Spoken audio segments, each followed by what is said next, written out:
everyone, it's Shirt of ChromaGlitch, and today we're taking a look at South of Midnight by Compulsion Games. A huge thanks to Xbox and Compulsion Games for sending me a game code.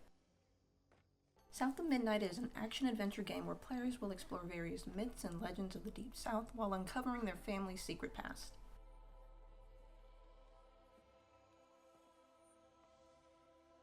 In South of Midnight, players take on the role of Hazel and embark on a mission to rescue her mother after floodwaters from a hurricane wash away their home with her mother inside.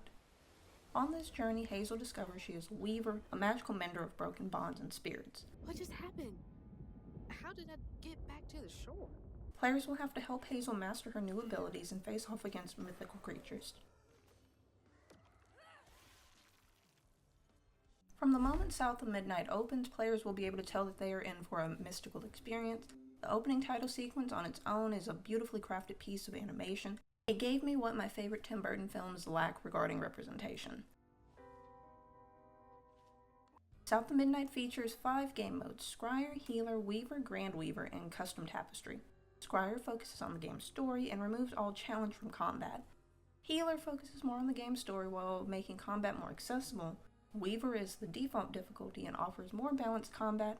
Grand Weaver is for players looking for more of a challenge in combat. Custom Tapestry lets players fine-tune the difficulty of their gameplay experience. Before players jump into South of Midnight's story, they will have a variety of accessibility options they can set up to improve their gameplay experience. The first setting players have the option to enable is a menu narration setting. This acts as a screen reader for the game's menus, reading the options whenever a player hovers over the words. The voices, pace, volume, and pitch can also be adjusted. Players can play South of Midnight with a controller or a keyboard and mouse setup. Both have the option to remap keybinds. An issue that I ran into using custom keybinds to make combat more accessible was that every time I closed and opened the game, the settings would reset. I was able to remap them easily, however this may be tedious for players who take frequent breaks. The guiding strand can also be adjusted so that it extends fully between objective points or fades out after a certain distance.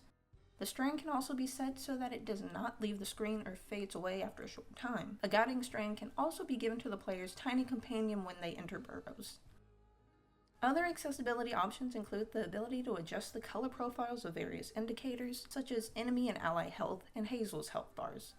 Players can also further customize these by manually setting each item's color. This setting becomes very useful as players progress further through the game and encounter more challenging combat scenarios.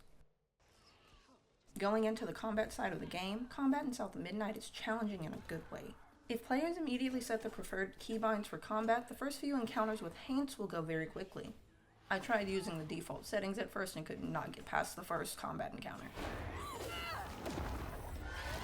However, as soon as I switched to keybinds that I'm more familiar with, I was done in seconds.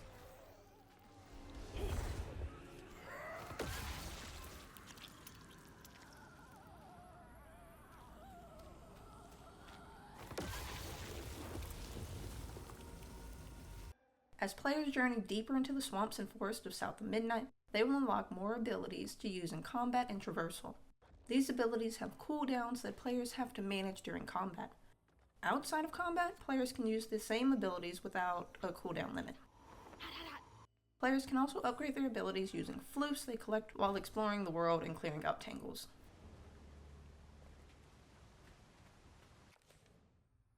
While combat can be easy enough in the first few chapters of the game, encounters quickly increase in difficulty and players will even face mythical creatures in battle. These boss fights were a welcome experience that helped keep combat fresh.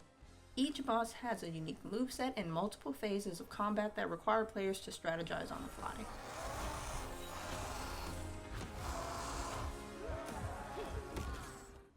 While engaging in combat encounters is the primary way players will remove tangles and restore the Grand Tapestry, South of Midnight is a very story-driven game at its core. Two-Toed Tom wasn't always a giant alligator. He started out as the pet of old Farmer Swoops, who'd starve his own kin so they'd behave. The story in South of Midnight is a fantastic balance of mystery and supernatural elements. In addition to engaging with NPCs, players can find various notes and items around the world that reveal long-forgotten secrets of the former and current inhabitants of the Prospero region. Many of these secrets have tragic endings that have warped it into stigmas, which are damaging the grand tapestry, the fabric of the universe connecting all things. This damage also creates terrifying haints, which the player must battle against before unraveling the twisted knots to restore things to how they should be.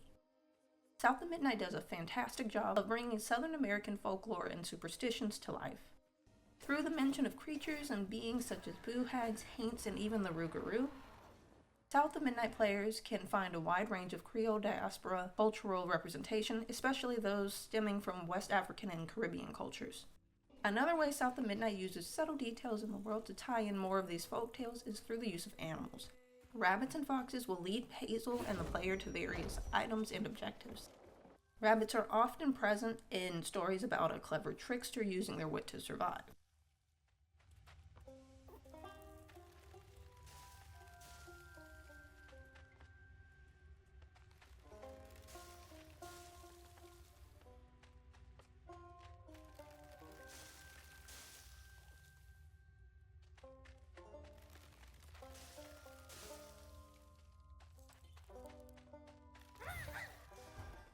Players who grew up in the South may immediately recognize the use of blue throughout South of Midnight's environment.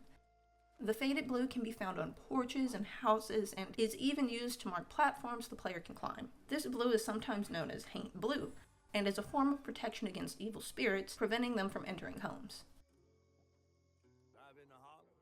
In addition to folktales, South of Midnight tackles heavy topics such as childhood trauma, loss and grief, and familiar trauma. The game handles these very heavy topics in an empathetic way, without excusing harmful behavior that can result from some of these.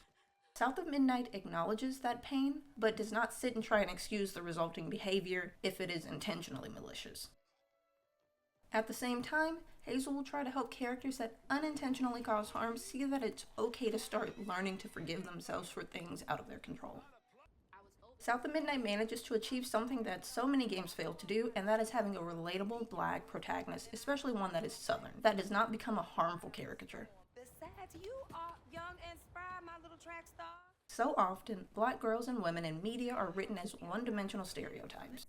Hazel's character has many layers, which makes her relatable. She is headstrong, determined, and athletic, but she is also empathetic to people and animals and even creatures.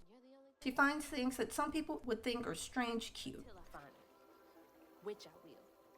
While she will battle against these supernatural creatures, she's not completely fearless. It's all of these personality traits coupled with such a strong story that sets South of Midnight apart from other games in terms of representation. South of Midnight does an exceptional job of not making the protagonist the only realistic character players encounter. The human and non-human characters in the game each have unique personalities that we can see from their wardrobe and homes and also how they talk. Come in, have some gizzards. I'm cooked. The dialogue in South of Midnight does an amazing job of capturing various types of Southern dialects, especially those often found in areas like Louisiana. Since Lily. That's my only grandchild down there. Southern dialects often become an exaggerated gag in video games. It is refreshing to see these dialects handled with so much grace, especially when they're dialects you grew up around. And I was so sorry to hear about your misfortune. The environment in South of Midnight has a hauntingly beautiful atmosphere. It feels like walking through a Southern Gothic fairy tale. Every step players take is bursting with life, big and small. Fighting rabbits scatter away when players approach them, mosquitoes and dragonflies buzz around the swamp, and giant snapping turtles move slowly across the mud. Even the burrow segments of the game have small scenes with animals that make them feel otherworldly. The level design in South of Midnight is one of the best examples of cohesive level design so far this year.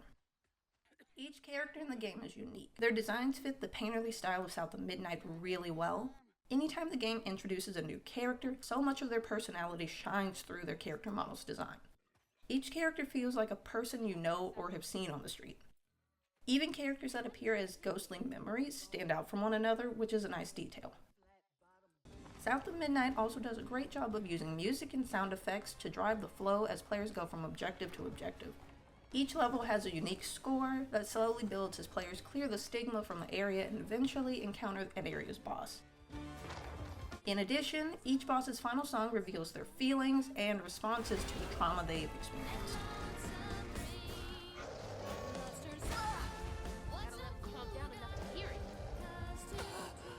South of Midnight is an amazing gaming experience that is worthy of being a Game of the Year contender. There are so many accessibility features that open the game up to a wider audience of gamers. Combat is fast-paced and can make players think on their feet.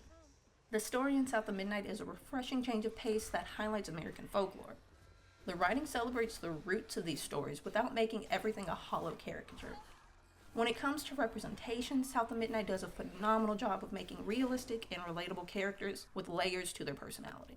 Every environment in South of Midnight was stunning and full of so much detail and care. Combined with an amazing soundtrack, every step you take in the game feels like being transported into a fairy tale.